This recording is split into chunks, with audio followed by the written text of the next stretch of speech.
अस्सलामुअलैकुम दोस्तों, आज हम एक ऐसी क्रिएचर के बारे में बात करने वाले हैं जो नेचर का सबसे बड़ा चीट कोड रखता है। ये इतना छोटा है कि उंगली की नाखून जितना होता है, लेकिन इसका राज इतना बड़ा है कि शायद एक दिन ये साइंस की दुनिया को हमेशा के लिए बदल दे। ये है इमॉर्टल जेलीफिश, एक ऐसी जेलीफिश जो बुढ़ापा रोक सकती है और अपनी जिंदगी का रिवाइंड बटन दबा सकती है। चलिए समझते हैं कि असल में ये कैसे काम करती है। ये है ट्यूरिटोप्सिस डोरनाई। ये असल में हाइड्रोजोन है। इसकी साइज बहुत छोटी होती है और ये हर जेलीफिश की तरह ट्रांसपेरेंट होती है और बीच में एक लाल रंग का डाइजेस्टिव ऑर्गन होता है जो क्लियरली नजर आता है। नॉर्मली इसके टेंटिकल्स की तादाद एज के साथ बढ़ती है, जवानी में कम और बुढ़ी होने पर 80-90 टेंटिकल्स तक हो जाते हैं। अब जरा समझिए कि आम जेलीफिश की जिंदगी कैसी होती है। प्लेन्यूला लार्वा एग और स्पर्म मिलकर एक छोटा लार्वा बनाते हैं, पोलिप स्टेज। ये लार्वा समंदर की चट्टान के साथ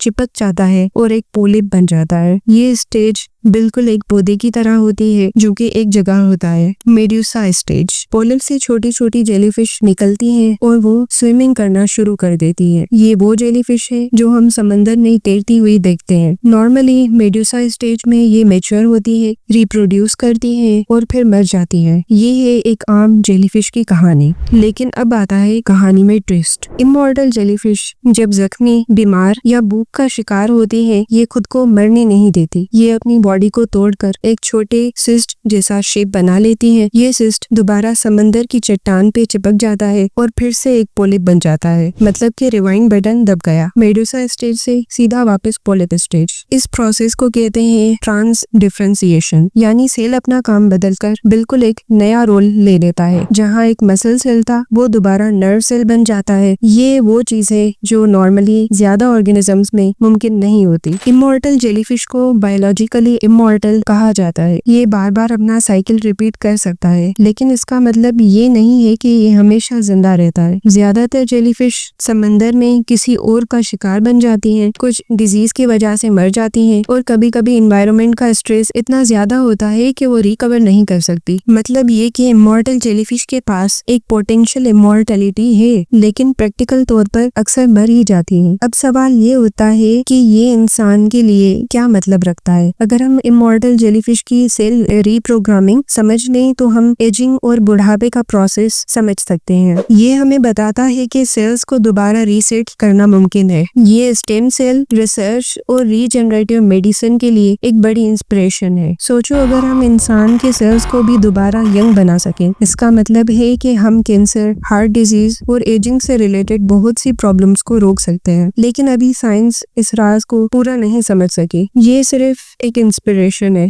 अगर एक छोटी सी जेलीफिश अपनी जिंदगी दोबारा शुरू कर सकती है, तो क्या इंसान भी एक दिन ऐसा कर पाएगा? क्या हमेशा जवान रहना सच में एक रहमत होगी या एक बद्दुआ? अगर मौत ना हो तो जिंदगी की वैल्यू हमें कैसे समझ आएगी? तो दोस्तों, इमॉर्टल जेलीफिश एक छोटी सी मखलूक है, लेकिन साइंस के लिए एक बड़ा इंस्पिरेशन। ये दिखाती है कि नेचर के पास अभी भी ऐसे सीक्रेट्स हैं जिसे हम समझने की कोशिश कर रहे हैं। आप क्या सोचते हो, अगर इंसान भी इमॉर्टल हो जाए तो दुनिया कैसी होगी? कमेंट्स में अपनी राय जरूर शेयर करें। अगर वीडियो पसंद आए हो तो लाइक करना ना भूलें, चैनल को सब्सक्राइब करें और बेल आइकन को प्रेस करें। मिलते हैं अगली वीडियो में। अल्लाह हाफिज।